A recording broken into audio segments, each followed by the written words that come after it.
غیب کی باتیں نیو یارک سے لائیو پروگرام میں ناظرین آپ کو دوبارہ بہت بہت خوش آمدید۔ جیسا کہ ہم نے عرض کیا تھا بریک پہ جانے سے پہلے کہ ایک ای میل ہے ہمارے پاس جس میں انہوں نے پوچھا ہے فال کے بارے میں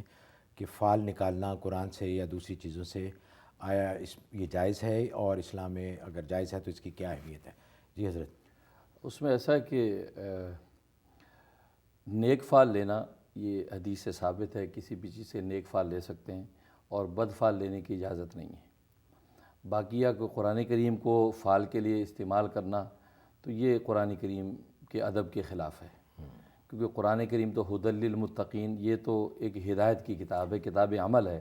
اب اس کو لوگوں نے بس فال کے لیے استعمال کرنا شروع کر دیا اپنے کام دھندوں کے لیے، تو یہ قرآن کریم کی بے ادبی ہے، تو اس لیے میں اس کو مناسب نہیں سمجھتا۔ ہاں یہ کہ اور مسنون استخارہ موجود ہے، اگر آپ کو استخارہ کرنا ہے سنت طریقے پر،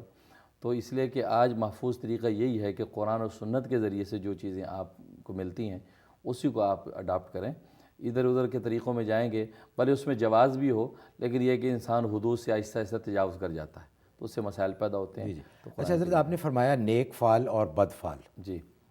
ہاں، اس کا مطلب یہ ہے کہ جیسے نبی پاک صلی اللہ علیہ وسلم جب مدینہ طیبہ پہنچے تھے ہجرت کر کے، تو وہاں جب پہنچے تو پہلا شخص جو ملا اس کا نام کا معنی بڑا اچھا تھا،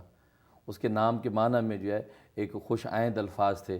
ایک آسانی کا مفہوم تھا، تو وہ سب سے پہلا شخص ملا۔ تو آپ نے ابوبکر سے کہا کہ یہ پہلا شخص جس کے نام کی یہ معنی ہے، تو اس کا مطلب ہے کہ ہمارا آنا مبارک ہے مدینہ میں، اچھا، یہ مطلب ہے۔ لیکن اگر خدا نخواستہ کوئی ایسا شخص مل جائے کہ جس کے معنی اچھے نہ ہوں تو اس کے بد فال لینے کی اجازت نہیں ہے کہ ہم یہ سوچیں جیسے کہ بعض لوگوں میں جی سامنے سے کالی بلی گزر گئی، اس کا مطلب کام خراب ہو جائے گا، آج کوا کالا بول پڑا اس کا کام خراب، یہ جائز نہیں ہے، اچھا مطلب سپرسٹیشن اسلام میں کوئی نہیں۔ اس کی اجازت نہیں ہے۔ لیکن یہ کہ نیک فال آپ لے سکتے ہیں کہ وہ نیک آدمی سے صبح صبح ملاقات ہو گئی، آپ سوچیں کہ انشاءاللہ خیر ہوگی آج۔ اچھا حضرت، آپ نے بڑی ایک دلچسپ یہ ایک نکتہ ہے اس میں بھی، کسی آئندہ انشاءاللہ پروگرام میں اس کے بارے میں بھی